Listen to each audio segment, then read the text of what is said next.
दोस्तों, आपने खबर देखा होगा, राहुल गांधी को राहत मिली सुप्रीम कोर्ट से। यानी जो लोअर कोर्ट ने या हाई कोर्ट गुजरात ने राहुल गांधी को 2 वर्ष की सजा दी थी, उनकी मेंबर ऑफ पार्लियामेंट को खत्म कर दिया गया था, उनका जो घर था ले लिया गया था, अब वह उन्हें वापस मिल जाएगा। सुप्रीम कोर्ट का कहना है कि लोअर और हायर कोर्ट ने कुछ भी ऐसा नहीं बताया जिसके कारण ये उनको दंड मिले, और यह केवल राहुल गांधी के प्रति अन्याय नहीं होगा बल्कि उस जनता का होगा जिन्होंने राहुल गांधी को चुना था। खैर छोड़िए, ये ना भी मिलता तो कुछ और बातें होती, किसी और तरीके से कांग्रेस लड़ती या ना भी लड़ती। हमारा लक्ष्य कुछ भिन्न है। आज देश वहां पहुंच चुका है जहां की देश के पूंजीपति वर्ग के बहुत सारे समर्थक या उनके लिए काम करने वाले राजनीतिक दल आपस में बहुत तेजी से लड़ रहे हैं, बड़े भयानक रूप से लड़ रहे हैं, कट थ्रोट यानी एक दूसरे का गला काटने के लिए तैयार है। आज एक और ट्रेंड देखा ट्विटर पे कि कांग्रेस ने अंबानी का विरोध करना बंद कर दिया है। पहले ए का नाम लेते थे राहुल गांधी भी, अंबानी अडानी दोनों का। अब वह अडानी का नाम लेंगे लेकिन अंबानी का नाम नहीं लेंगे। क्या अंबानी एक राष्ट्रवादी पूंजीपति बन गए? नेशनल बुर्जुआजी जिसे अंग्रेजी में कहते हैं। खैर छोड़िए, इस पे हम ना जाए।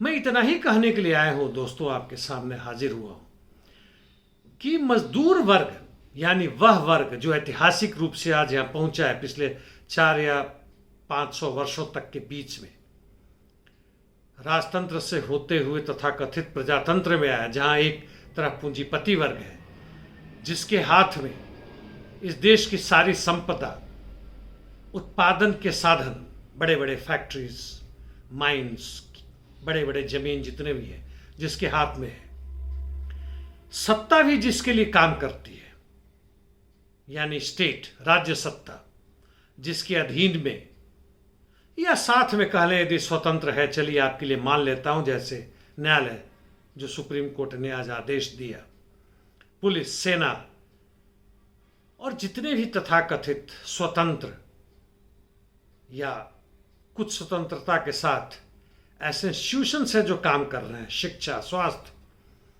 आरबीआई, ईडी, सीबीआई, बहुत सारे ऐसे, वो सब इनके लिए काम करते हैं। और दूसरी तरफ जाने के पहले बता दूं कि इनकी संख्या अधिक से अधिक 1% है, और इनके बड़े बड़े, इनके सहायक जितने भी हैं राजनीतिक दल मिलाकर, और एक अच्छा खासा एचआर, ह्यूमन रिसोर्सेज को मैनेज करने वाले लोग, चूंकि पूंजीपति खुद ब खुद अब इतना बड़ा साम्राज्य फैल गया है कि उसको कंट्रोल में नहीं कर सकता है, इसलिए इनके लिए मदद करने के लिए ह्यूमन रिसोर्सेज वाले आते हैं, चाहे वो तकनीकी की तरफ से आए या बड़े बड़े इंजीनियर डॉक्टर की तरफ से आए या जज हो, आईएएस आईपीएस हो, ये सब उनके काम करने के लिए आते हैं। इनकी एक अच्छी खासी संख्या 3 से 4% पूरे भारत में, या उससे कम ही होगी लेकिन हो चुकी है, और ये अपने आप को पूंजीपति वर्ग का हिस्सा मानते हैं।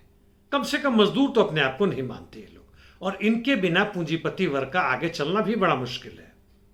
और यह दिन रात अफवाह फैलाते हैं जो दूसरे वर्ग की मैं आ रहा हूं कि उनके बिना यह समाज एक दिन भी नहीं चल सकता है, ना एक नौकरी मिलेगा, ना उत्पादन होगा, ना उत्पादन का वितरण होगा, ना लॉ एंड ऑर्डर बरकरार रहेगा, शिक्षा, स्वास्थ्य और जितने भी आपके या हमारे देश में, समाज में जो सांस्कृतिक धार्मिक जो व्यवस्थाएं चल रही है वह सब नहीं चलेगा। हालांकि मुझे बड़ी खुशी होगी वो सब ना चले। तो खैर, दूसरा जो ऐतिहासिक रूप से जब पूंजीवाद का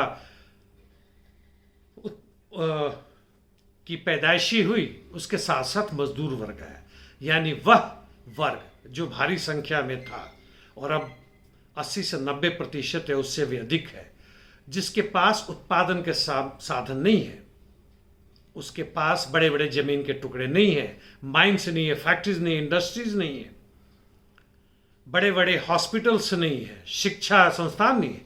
जी हाँ, शिक्षा संस्थान भी, जैसे डीपीएस, उसके कई शाखा पूरे देश भर में है, उससे करोड़ों नहीं अरबों खरबों कमाते हैं, कमाने का साधन है वह, यह इनके पास नहीं है।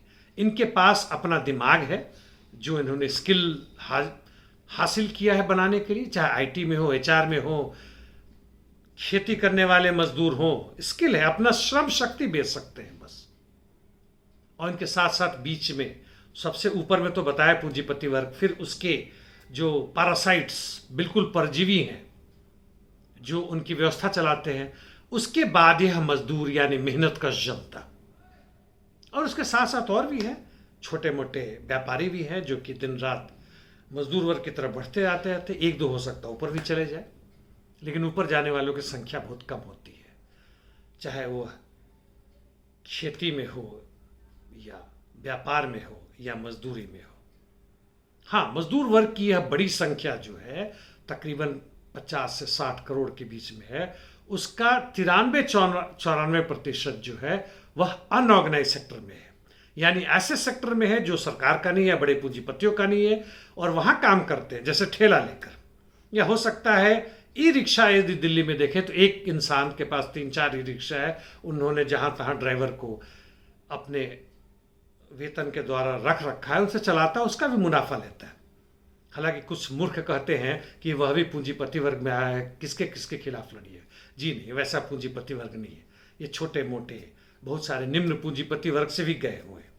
निम्न पूंजीपति वर्ग उसे मानेंगे जिसका दिन करीब 80, 90, 100, 200 लोग काम करते हैं, और उसके ऊपर बड़े पूंजीपति वर्ग, यानी कुल मिलाकर पूंजीवादी व्यवस्था। ऐसा कोई भी समाज नहीं है जहाँ की केवल यहाँ पूंजीपति वर्ग है और नीचे वाले सारे मजदूर वर्ग है। बहुत सारे बीच में जहाँ तहाँ टूटे बिखरे हुए लोग भी हैं। तो क्या न्यायालय और दूसरे भी जो संस्थान है, क्या आपको न्याय दिलाएंगे, रोजगार दिलाएंगे 100%? कल ही एक वीडियो मेरे पास जबरदस्ती किसी ने भेजा था कि जरूर देखिए। आप एक नाम बता दें जो कि आज के राष्ट्रपति या प्रधानमंत्री की जगह पे आ सकता है, जो कि सबको नौकरी दे सके, सबको शिक्षा दे सके, स्वास्थ्य दे सके। जी नहीं, एक आदमी नहीं है, ना एक आदमी हुआ है, ना एक आदमी होगा। राजा में भी एक आदमी नहीं था। और जब मजदूर वर्ग का प्रजातंत्र आएगा, यानी सत्ता जब उनके हाथ में होएगा, पूंजीपति वर्ग का सफाई किया जाएगा। ये बीच वाले जो 2-4% हैं जो कहते हैं कि हम ही चलाते व्यवस्था, उनकी हमें जरूरत नहीं, हम खुद चलाएंगे। चलाए हुआ 1917 के क्रांति के बाद रूस में चलाया हुआ है, और अच्छे समय तक चलाया, तब तक जब तक कि अंदर से गद्दारी ना कर दी और व्यवस्था बदल नहीं गया। हम फिर चला सकते हैं। ऑटो रिक्शा, ई रिक्शा से लेकर हवाई जहाज लेके बड़े बड़े फैक्ट्रीज और पूरे देश की व्यवस्था हम चला सकते हैं, और बेहतर चलाएंगे, जिसमें एक भी बेरोजगारी नहीं होगी। इतना बता दूं कि यह व्यवस्था जो नहीं आएगी, जिसके लिए हम लड़ रहे हैं, उसमें ऐसा होगा कि यह नहीं कहेंगे कि हम सबको रोजगार देंगे, बल्कि यह कहेंगे कि तुम बेरोजगार क्यों हो, बैठे बैठे क्यों खा रहे हो, तुम्हें काम करना पड़ेगा। छोटे बच्चे हो तो पढ़ो, स्कूल में जा रहे हो तो पढ़ो, बूढ़े हो गए तो हम देखभाल करेंगे, लेकिन तुम युवा हो, तुम्हें स्किल जितना भी हो ना भी हो हम बताएंगे, लेकिन तुम बैठ कर खाओगे हम नहीं होने देंगे। सप्ताह में 2 ही दिन 3 दिन काम करो दोस्त। इतने लोग, जब इतने काम करने वाले आ जाएंगे, सब के सब काम करेंगे, और मशीन का और भी विकास होगा। जरूरत नहीं होगा कि हम सप्ताह में 6 दिन काम करें, 12 से 14 घंटा काम करें। हम जानवर थोड़ी है। इस व्यवस्था के बाद, इस प्रचुरता के बाद हम करें। सही समाजवाद वही होगा जहां मशीन का, उत्पादन क्षमता का जबरदस्त विकास होगा, और हम अधिक से अधिक समय एक मानव जीवन जी सके। बहुत ज्यादा ख्वाब दिखा रहा हूं नहीं। एनीवे, मैं जो कह रहा हूं उसका आधार वैज्ञानिक है। यदि संभव है कभी तो ढूंढिएगा ऐतिहासिक भौतिकवाद क्या है। धन्यवाद दोस्तों।